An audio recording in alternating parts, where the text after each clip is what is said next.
poursuit MOE avec vous, Jean-Loïc Lequelec. Après des Martiens au Sahara, 2 siècles de fake news archéologiques, vous avez enquêté sur nos ancêtres et les pharaons. 5 siècles d'illusions sur l'Égypte ancienne.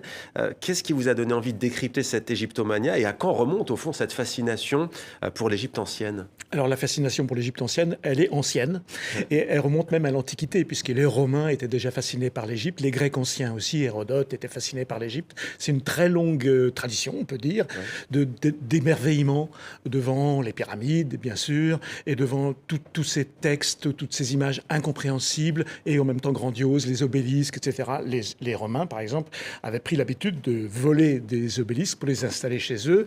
Et pas loin d'ici, à Paris, il y a aussi un obélisque. Donc il y a une fascination qui perdure à travers le temps. Pour le côté mythique, mystique. Alors, en même temps, tant qu'on ne pouvait pas comprendre ce qui était écrit sur ces monuments, on a supposé que c'était quelque chose de mystérieux, que s'il y avait tant d'images, derrière ces images, il y avait certainement une signification, et que si cette signification n'était pas évidente, c'est que ça cachait quelque chose, qu'il y avait des mystères. Et c'est comme ça que sont nés les arcanes, les mystères de l'Égypte, et toute une rêverie, on peut dire, autour des mystères de l'Égypte, qui maintenant sont en grande partie résolus quand même.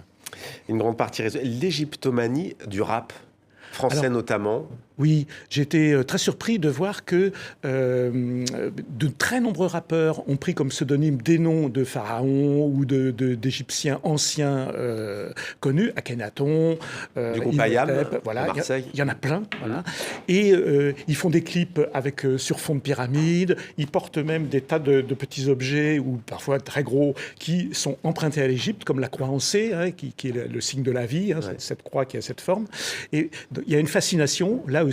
Et du coup, je me suis dit, voyons voir qu'est-ce qu'il en est des paroles. Ces gens-là chantent. Et donc, qu'est-ce qu'ils chantent? Eh bien, aussi, dans les paroles des chansons, il y a beaucoup d'allusions à l'Égypte ancienne et, disons, à une Égypte un peu rêvée.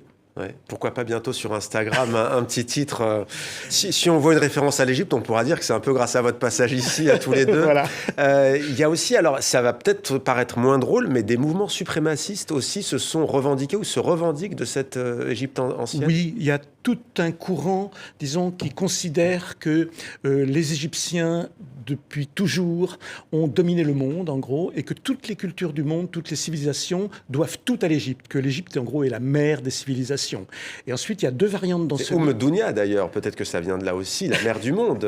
Oui, voilà. Il y a quelque chose de cet ordre. C'est la mère des civilisations. Et les Grecs auraient tout pris à l'Égypte, puis les Romains auraient tout pris aux Grecs, et ensuite, ça serait diffusé, et l'Occident, la culture de l'Occident, devrait tout, finalement, à l'Égypte. Après, il y a 2 variantes. Soit il y a des gens qui pensent que les anciens Égyptiens étaient noirs, soit ils pensent qu'ils étaient blancs. Quand les gens pensent qu'ils étaient noirs, eh bien pour eux, la référence à l'Égypte, c'est un moyen de reconquérir une fierté, une identité contre tout ce qui a été du mouvement de la colonisation, etc. Donc de regagner leur culture.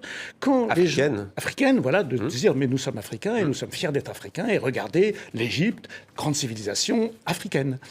Et quand c'est des gens qui pensent qu'au contraire, il n'y avait que des Blancs et que c'était typiquement une civilisation purement blanche, parce que c'est le terme qui est souvent employé, à ce moment-là, c'est le contraire, et dire, oui, mais en fait, c'est nous, les Blancs, qui sommes à l'origine de toutes les civilisations. Et donc, la même histoire, en fait, a 2 facettes et 2 interprétations possibles. Alors, et il y a les Afro-Américains, notamment abolitionnistes, jusqu'à Malcolm X, notamment. Juste un petit mot quand même sur les Égyptiens eux-mêmes, alors. Comment vivent-ils ce passé ?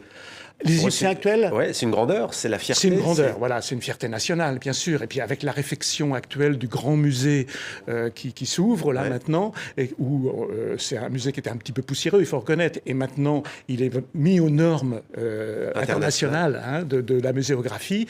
Je pense que la fierté va repartir de plus belle.